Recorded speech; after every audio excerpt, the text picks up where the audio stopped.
So we are here at Azora Festival 2018, and to my left is visionary artist Jake Kobrin, who will talk about transformational festivals, creativity, and visionary art. Can you give us a brief overview of your background and how you got into visionary art? Well, I've been associated with the visionary art scene and kind of edging deeper and deeper into it for the last 5 or 6 years. My introduction to the world of visionary art was through Burning Man, and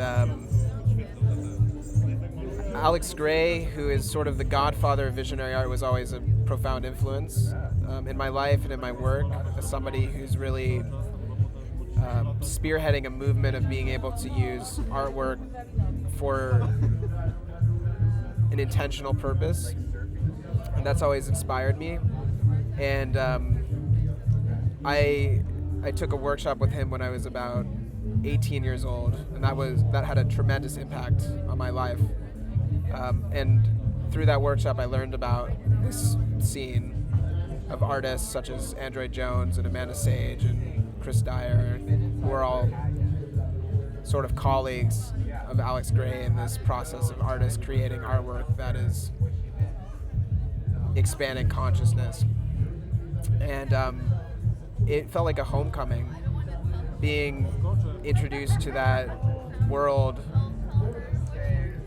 It just had a very deep resonance, and it inspired me deeply, and being introduced to that path really changed my life in a positive way. So since then, I've not only deepened my own practice with my art, but I've also traveled the world bringing my art to festivals and live painting in a lot of different countries and places, and connecting with the whole network of other artists who are on a similar wavelength and who are also part of that mission of sort of expanding consciousness through art. A lot of visionary artists seem to draw inspiration from psychedelics and states like transpersonal states. They're invoked through, for example, like shamanic practices and medicines and dancing, yoga, meditation, etc. Which techniques have you found to be most helpful for use as an ally in your path as a visionary artist? Yeah, I think that I've explored a lot of different pathways around that, and it's been a natural evolution. I was at one point really heavily into lucid dreaming, and I took a lot of inspiration from my dream states. And then that evolved into a really deep interest in meditation. And I was really devoted to like a kind of Vipassana meditation practice. And in that, I had a lot of experiences that also influenced my work. And then I started to experiment with psychedelics when I was in like my late teens, like 17, 18, 19 years old, and I got really into that and exploring that in a lot of different contexts also, like solo journeys in different festival environments, shamanic ceremonies and traditional cultures. And for me, I think that my artwork is really closely linked with just my personal journey. It's like just a byproduct, sort of like the smoke of the candle of my life as it's burning. And so psychedelics have been a big part of my life, and I'm not really ashamed to say that.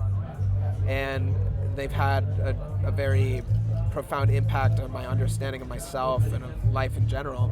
And seeing as I draw on my life as inspiration for the art that I create, psychedelics are definitely a part of that, as well as everything else, as well as the lucid dreaming, meditation, books that I read, people that I meet, insights that I have just from day-to-day life.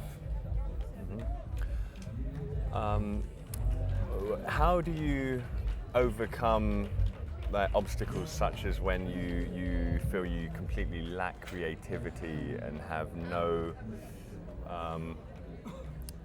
drive, no motivation to produce art? Yeah, I mean, I go through those periods of time for sure, and I think kind of every artist does. And I try to look for inspiration whatever way I can find it. There's some books that have really inspired me. There's a really good one called The War of Art. That's all about the same thing. And then there's also Art and Fear. Those books are both excellent on the subject of exactly that, like creative block and how to face it. And The Artist's Way is another one. So those books have really helped me, and I've reread Art and Fear like I don't know how many times, because I've gone up against that. But for me, also at the point that I'm at in my life, like I use my art to support myself.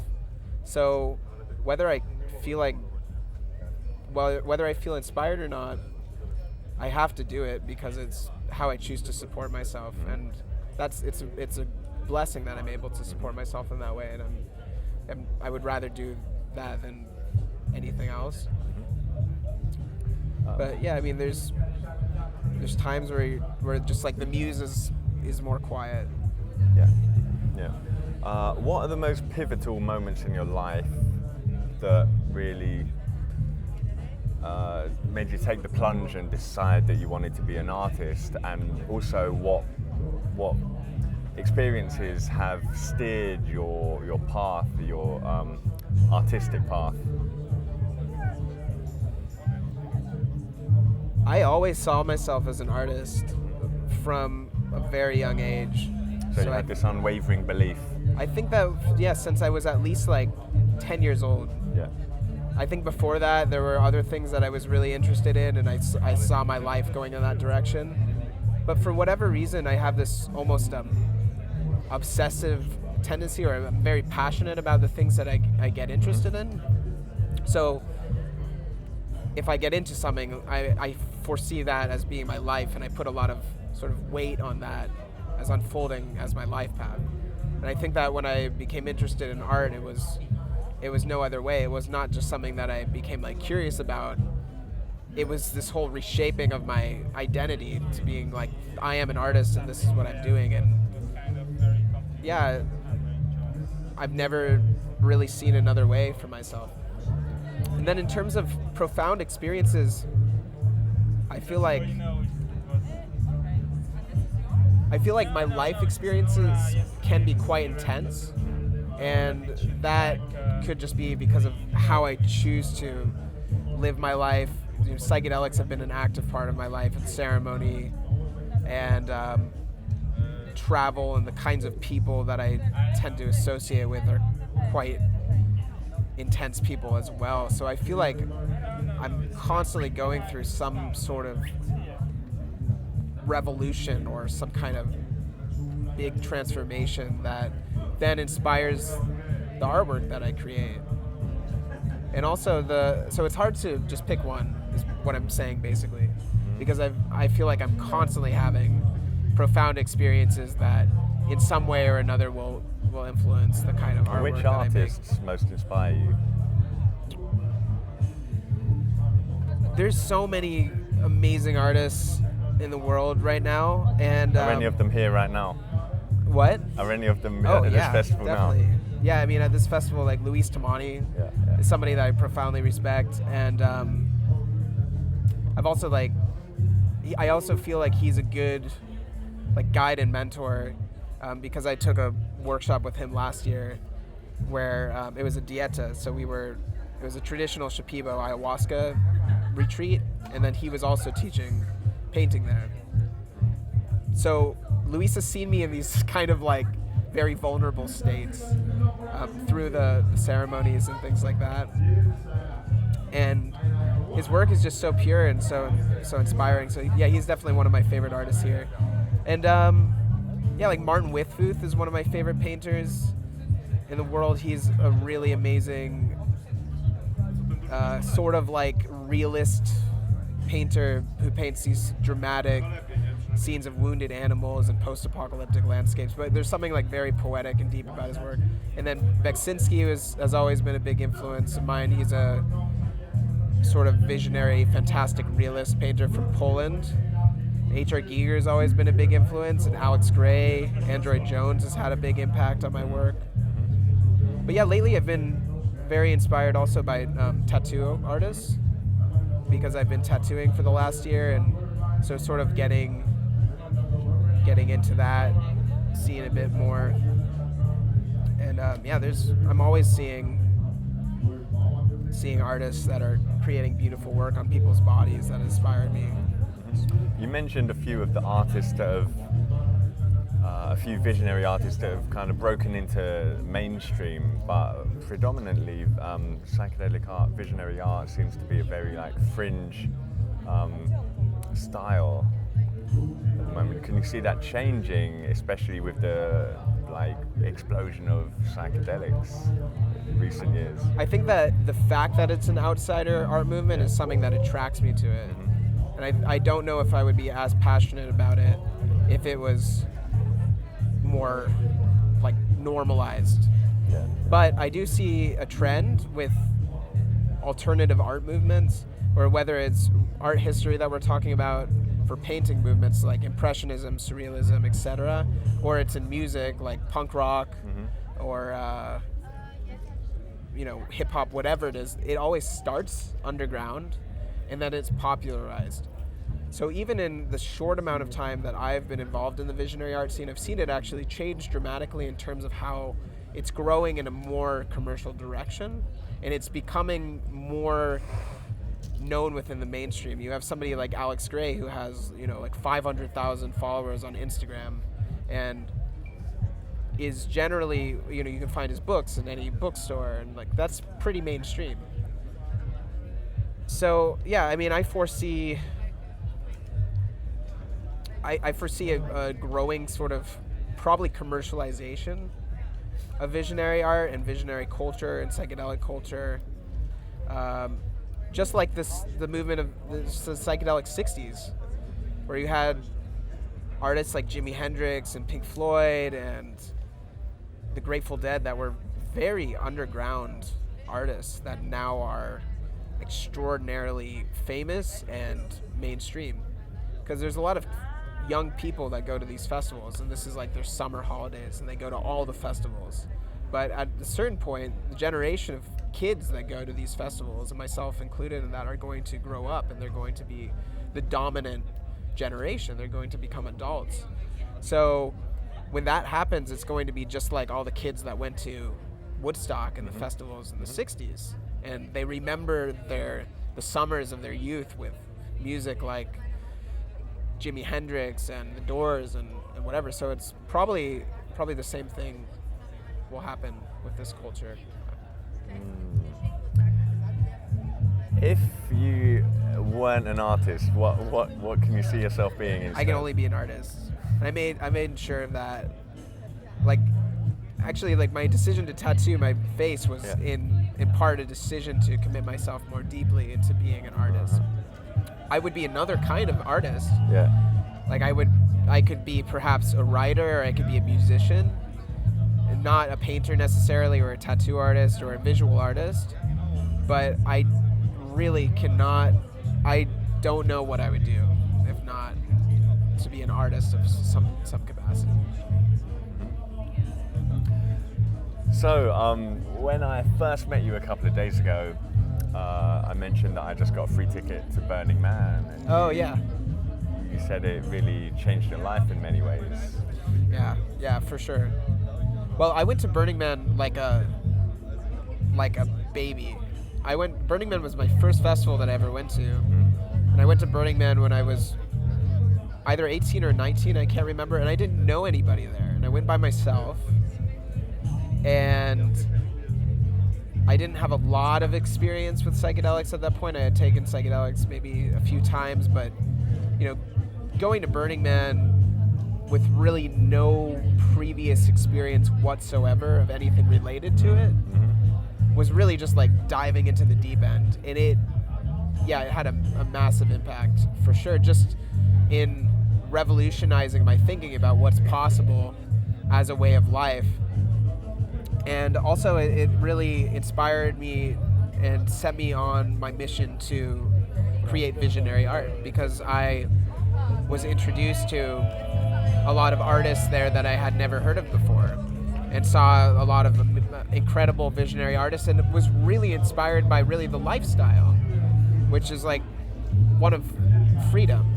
There's a lot of freedom I see within the visionary art world with artists that, not that there aren't struggles, but just afforded the opportunity to travel the world with their artwork as a means of revenue, and to follow their inspiration, and to party a lot. And it's an incredible lifestyle, and I think that meeting artists there that were living that life and had been living that life for a long time was like totally groundbreaking for me, because I was like, oh, if you want to be an artist and you want to live that way, you have to get a job as a concept artist or as a graphic designer, and or take illustration commissions, and it wasn't really romantic.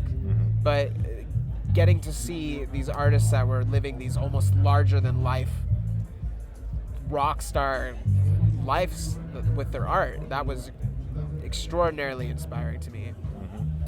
I couldn't imagine just being completely free in that way. I mean, I have been a freelance photographer in the past, and I was kind of like considered myself an artist, but never really made a living from it. And then I went into the corporate sector for 6 years, and so I had one foot in both worlds, so to speak. But my heart was always set on being an artist, and having worked in the corporate sector, you're conditioned into a way that you're doing really, really boring work, and the only thing that keeps you ploughing away at it is the check at the end of the month, and that was never enough. And so I left that, and now I'm going back to my passions, but I still have that conditioning, and the check is not there anymore. So I've got the freedom, but then like you get different kind of fears in a way. Yeah. And I think being an artist and living the kind of lifestyle that I've had the opportunity to live is like, it's fucking amazing, and I'm so grateful for it. But there's also challenges with it, and it's cool when we get together like this, all these artists that come from all these places, and we're just hanging out for like 5 days and talking a lot with each other and just sharing what's on our minds and what's going on in our lives, because it makes me realize that the kind of struggles that we face as artists are universal. Not having that check at the end of the month is one of them. The truth is that if you're going to be an artist, like, you need to figure out ways to be able to just support yourself, and that can be difficult, and it doesn't always feel as free as I would like it to. Like, I have to do occasionally commission pieces that I wouldn't have taken the initiative to do those projects on my own accord, if not for the reward of earning money for it. So generally speaking, there's a huge degree of freedom that comes from being an artist, but you sacrifice security in a way from it. But that's also part of the appeal. It's more unknown. It's like it's a mystery. You have to constantly use your creative faculties to figure out how you orchestrate your life and how you survive. So I think it's more engaged, because probably if you're in a situation where you show up at a regimented job and you have a regimented paycheck, it's probably easy to relax into that and to just kind of go on passive mode. But as an artist, you have to be really active and dynamic with creating your own life. Yeah. So back to the topic of psychedelics. Do you ever paint under the influence? Sure. And what are your favorite allies or medicines or entheogens or whatever you want to call them? Especially, I would say, going to festivals. Then, I mean, it's an aspect of festival culture that just, like psychedelics and festivals, they just go hand in hand. So if I'm live painting at a festival, I've definitely gotten high and have painted while in psychedelics. And it can be really great sometimes, or it can be more challenging. And I've had some breakthrough works of art created under the influence of psychedelics that were pretty remarkable. And I've had experiences that are really sort of transpersonal in the sense that I'm creating the art, but I'm not identified with the person that is creating it. And it's more like watching this process unfold from like the kind of witness mind or like an observer perspective. And it feels like my hand is being guided by something. And that's definitely happened several times on the influence of either LSD or mushrooms. And it's not something you can really repeat at will. What exactly do you feel that psychedelics do to enhance the creative process? I mean, my background is science, and I'd usually look for a scientific explanation first, but that doesn't really touch upon the subjectivity that's required to really express yourself creatively. I think at just a very pragmatic level, taking LSD or mushrooms or other psychedelics, it enhances your visual acuity, so you can see more deeply into things. You know, whereas you might be able to notice just a few gradations of tone, you might be able to notice 10 times that on the influence of LSD. So there's an impact in that regard, that on just a technical level, it makes your vision sharper. And then there's the enhancement of pareidolia, which is our brain's ability to recognize forms out of patterns, which is something that our tripping minds do naturally. When you look at like clouds and you start to see faces in it, or you see faces and eyes and shapes come out of like trees branches, and so that can be a great aid in the process of creating art, because you look at your painting and it starts to take a process of its, you know, it takes a life of its own. You see it transform before your eyes into something else, and then you can take that as an influence. And then for me, I mean, I've had such strange and profound experiences on the influence of psychedelics that those experiences are inspiring for me to communicate, because I mean, they're like mystical kind of experiences, and I have not really found many other subjects that are as compelling to portray. So for me, my process as a sort of psychedelic artist, or someone who's affiliated with the genre of psychedelic art, although I do create art on psychedelics occasionally, it's more like I'm creating artwork that is influenced by those experiences that I've had on psychedelics, but not necessarily engaged in the creative process while taking them. And I think that there are sort of two kinds of visionary artists in that way, because there are some artists that I know who are very well known, who are very engaged in the process of using psychedelics as a tool while they create art. And then there are other very well-known visionary artists who don't ever make art while they're tripping, and only have those experiences and then create artwork based off of those experiences that they have. Interesting. I did an interview earlier today with a philosopher called Tim Freak, who was involved in a panel discussion with quite a well-known ultra high dose mushroom advocate, and they got in a debate, and Tim was basically saying, you know, that's being a bit reckless to speak about that in public, because, you know, like, people are gonna want to go where he's gone, and some people might end up in a mental health institute or something like that. And so in our discussion, we spoke about relying on psychedelics to reach these transcendent states that artists, musicians, etc.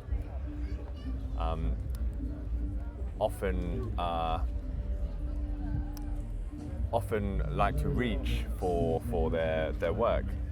How do you feel about How do you feel about this issue, like relying on psychedelics? I mean, they're clearly scientific evidence shows they're completely non-toxic. Yet at the same time, I like to feel that we have it all already within us, and psychedelics are just a shortcut.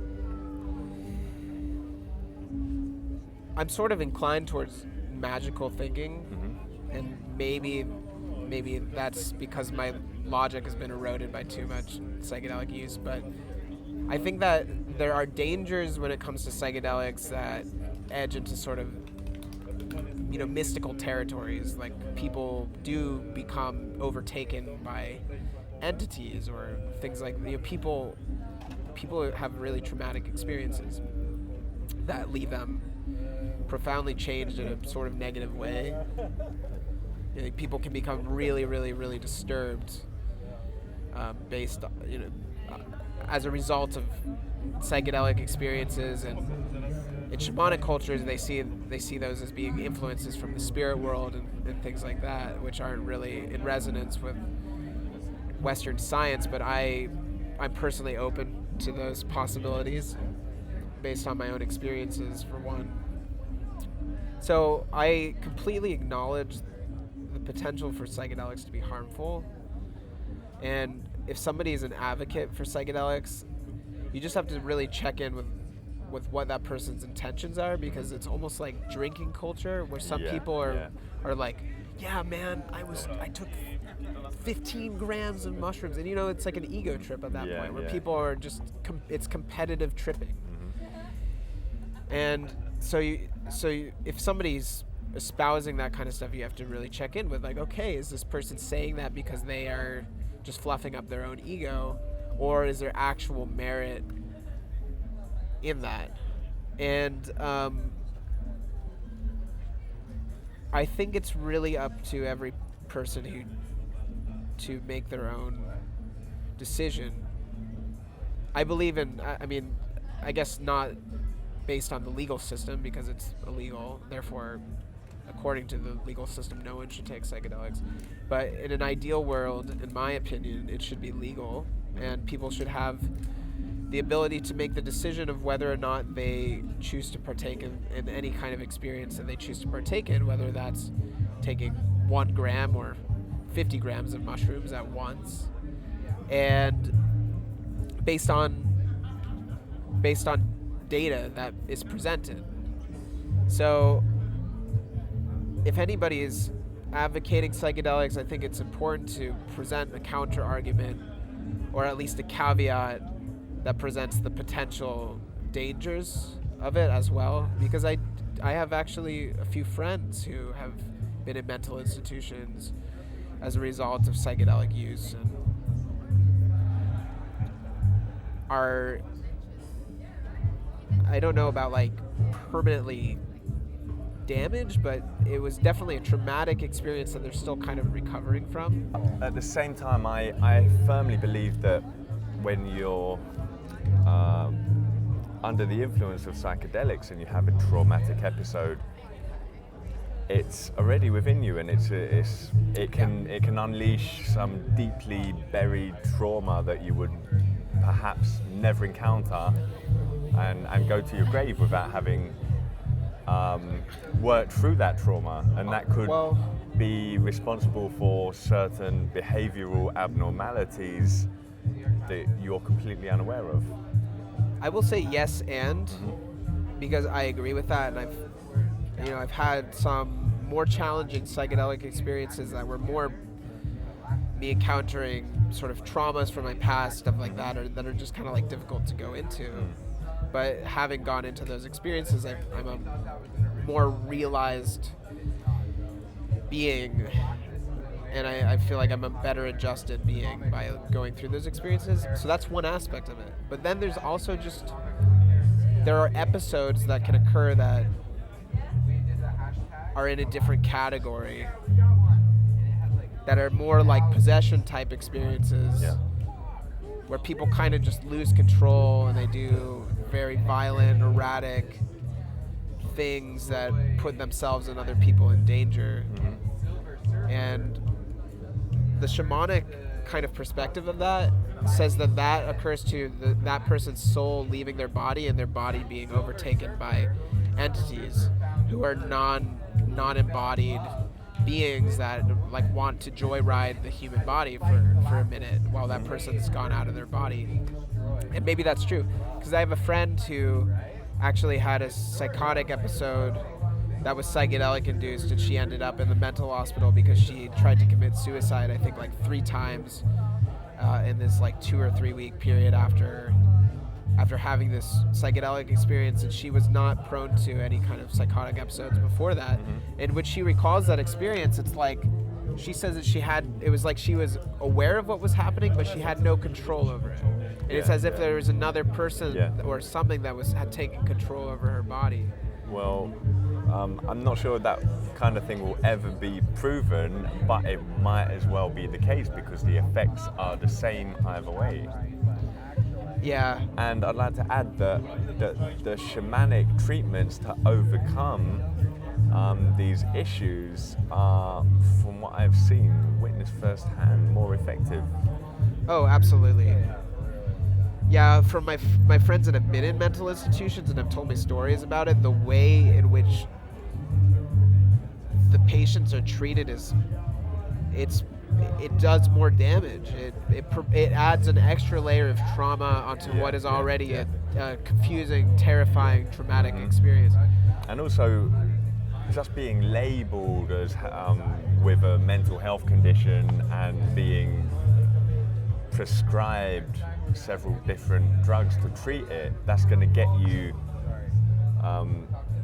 deeply entrenched in the pharmaceutical system, and often, I mean, that makes you even less free, you know, because you feel reliant on these. In my experience in ceremonies in Peru, if somebody's having a sort of traumatic episode, which you see people going through really difficult experiences on ayahuasca and in ayahuasca ceremonies, the shaman who is sort of overseeing the whole process and is in control of it is very, very, very calm, first of all.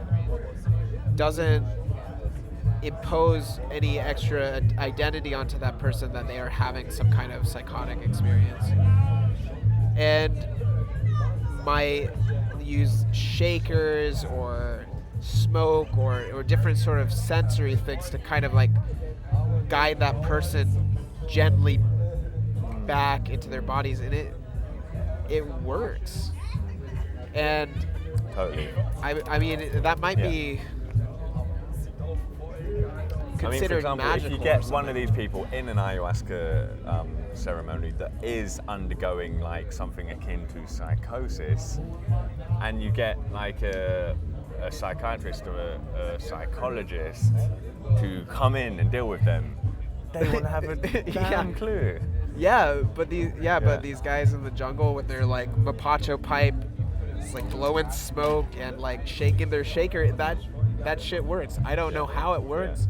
And I've seen it, and I've been under the influence of ayahuasca and have witnessed this and just felt like goosebumps all over my skin, because it is like witnessing a miracle. You know, I mean, I've seen people go through these just profound transformations, and it's like, wow, like, you know, based on my kind of Western schooled mind, that shouldn't be possible, but yet there it is occurring. And it's not only it's occurring in a tradition that has developed the systems to allow these things to occur for thousands, it's ancient, thousands and thousands of years. At the same time, the music and the sound has an incredible impact on the process. For example, I did a few ceremonies ayahuasca ceremonies, and they were just playing happy music. Everyone was dancing the whole night. I couldn't purge. I felt extremely sick, and I was like, nothing coming out. And then my other shaman, he'll be singing, playing music, and then he brings out the medicine drum, and it like rattles your whole rib cage, and everyone starts purging. There's nothing like that in Western psychology. I mean, when you take psychedelics, you become very sensitive and aware of our influences. So you become hypersensitive to how people's energies might impact the way you feel, or the way sound and music impacts the way that you feel.